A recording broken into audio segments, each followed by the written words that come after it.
Alright, so I'm just going to take a very, very quick break from the Marvel Cinematic Universe and talk about something less fun than superhero movies. Now, when I say less fun, am I specifically talking about this movie in terms of quality? Let's find out.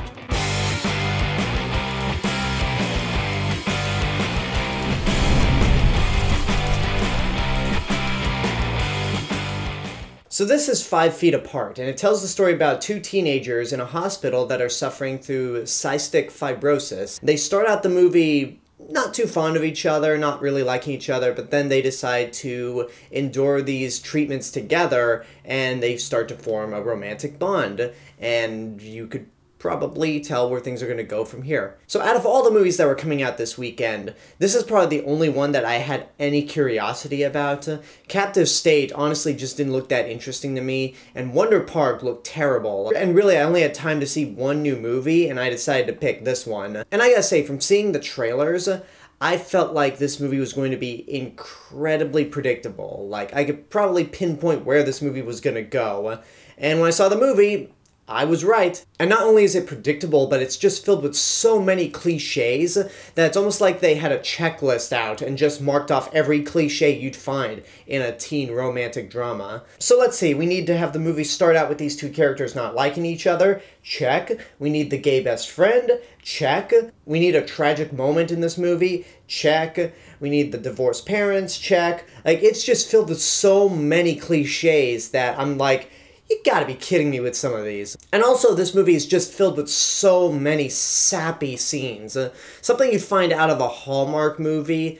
And if you like those kinds of movies, that's fine, but it's just one of these things where it really comes across as too sappy, and there are points where it tries to get an emotional beat from you almost inorganically and in a very cheap way. There's just so much about this movie that is downright predictable and cliched, and I spent all day trying to figure out why I kind of like this movie. I think I came up with a reason why. If you've watched some of my other reviews, you'll notice that I talk about movies that might not be too original or might have a very conventional plot, but the one thing that keeps the movie going for me is the characters. But also, the characters don't mean anything if the actors have no charisma. And luckily, there's just one bright spot in this movie that helps make this a little better than I thought it was going to be, and that's Haley Lu Richardson. When I first saw the trailers, I thought this actress looked very familiar, and then I looked her up on IMDb and realized she was the best friend in Edge of 17, and she was one of the victims in Split, so I've seen her before, and especially after seeing this movie where she's actually in a lead role,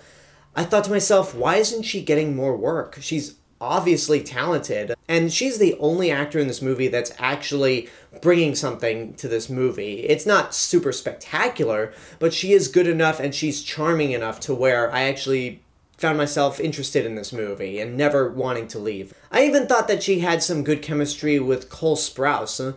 It's a weird last name, but okay. And I gotta admit, some of those sappy, heartfelt moments at points really got to me, and it really makes this movie seem a little better than it had any right to be. This is probably going to be a very short review because I honestly don't have much else to say about this movie. I just don't think it's great. I mean, it's not bad, but it's just okay. It's made a lot better because of your main character, but honestly, I feel like you're better off seeing this movie on TV. There is a part of me that wants to say that this movie is good, but there are some moments in this movie where they really pull a cheap punch and try to get an emotional beat out of you, and I'm like, no, that felt really inorganic and out of nowhere, so I just have to say watch at your own risk, but not in a very negative way. Even though a lot of the negatives I have to say about this movie seem to outweigh the positives greatly, I still think this is a movie that, if you caught this on TV, you'll probably like it.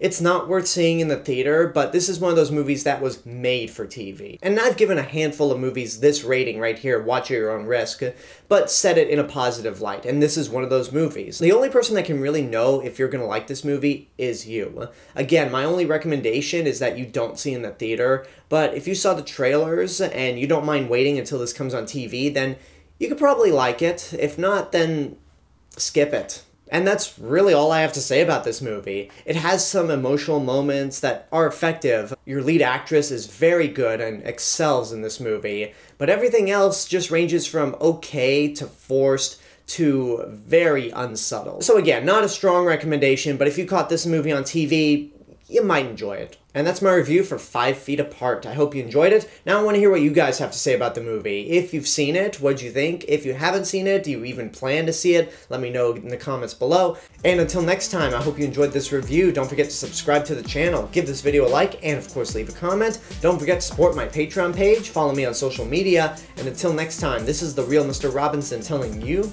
there's only one.